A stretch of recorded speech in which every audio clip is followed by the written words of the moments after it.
now you know your capabilities, and based on those, now you have some kind of a goal. Then the next step is probably kind of merge these into and analyze if there's any gaps that need to be filled or resolved before actually moving on. Definitely. So dependent on your ambition level, you've defined what you want the reality to be, and then you've done your analysis of what can be done right now.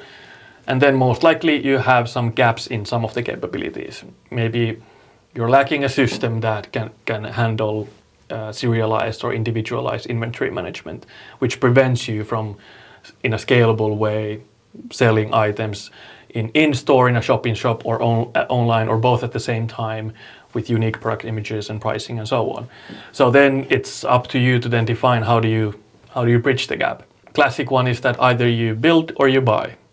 So either you build the solution yourself or you go and buy it from the market.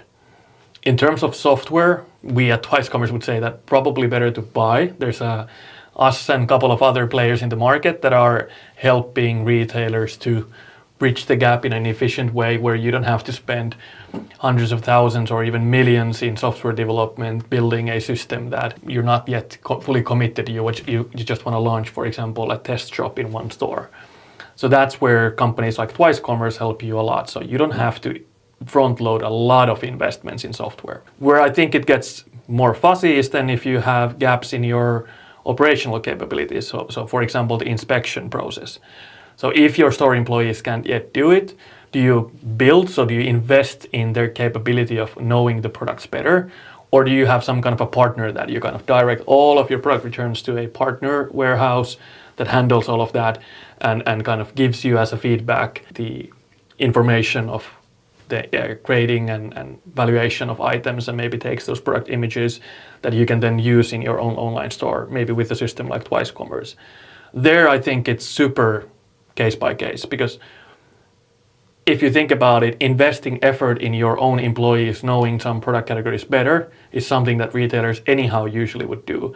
You have product category leaders, you have team coaches, product coaches that coach people around, hey, how to sell this product, how to kind of showcase this product in the best way to your customers. You have like Apple experts and so on. There, whether it makes sense to have a partner and buy the service or invest in your own store employee capabilities, it's more case by case. I would probably try to do a bit of both. So for a specialized store, I would say invest in your store employee know-how, because that's probably the reason why customers come to you. For a more general purpose merchant, maybe the partner model makes sense for some product categories, and then deeper knowledge and investing in employee knowledge in some key areas makes sense. Okay, so the main categories to look for in the gaps are basically tech, data, operations, and people. Yeah, I think that would summarize all of that quite well.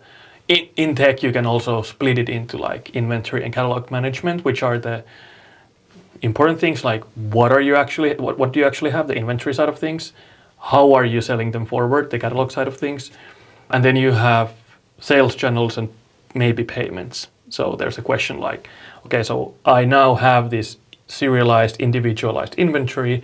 I now have a catalog that is capable of showcasing all of my items in a nice way, in a resale catalog friendly way. Now, do you have a sales channel where you can showcase it? Do you have a shop-in-shop environment where employees can then read those items in, or the online store, and then maybe the payment side of things? If you would have gone to, for example, rentals, you might need things like deposit handling and all of these. But it all, in my thinking, falls under the category of tech and operations. TwiceCommerce probably has a pretty nice all-in-one solution for this. Yeah, definitely. That's what we are building, that we help you in whatever the model is. We help you off the ground and scale quite far. We have retailers that have then like 50 or even closer to 150 retail locations that are running their store operations on top of us, with hundreds and thousands of employees using the system in various touch points. And then we integrate with other players like Wix, or then via APIs you can connect us pretty much to anything. Our idea and thinking is that when you launch into Recommerce, you probably don't want to go knees deep in one model and then have a vertical specific SaaS model that is only fitting one model. Because at the end of the day, your business idea should be that you're capable of selling items more than once, twice, or more. And then you have various different models to choose from that fit your current capabilities or future capabilities.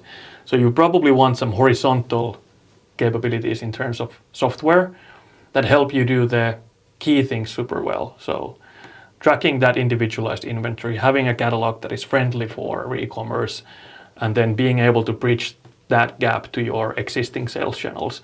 I think those are the key things, and that's where we've done a lot of effort in making that easy. And regarding the people capabilities, that's the reason why we put a lot of effort in trying to figure out as intuitive UX as possible.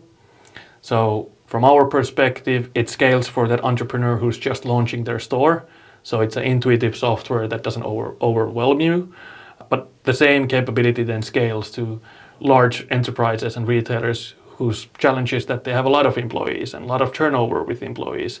So they can't be there constantly training every employee with some kind of a system specialist. The software should be as simple that a average employee can run with it if they're kind of put it in front of that system for 30 seconds or 60 seconds, that they can get forward without any training.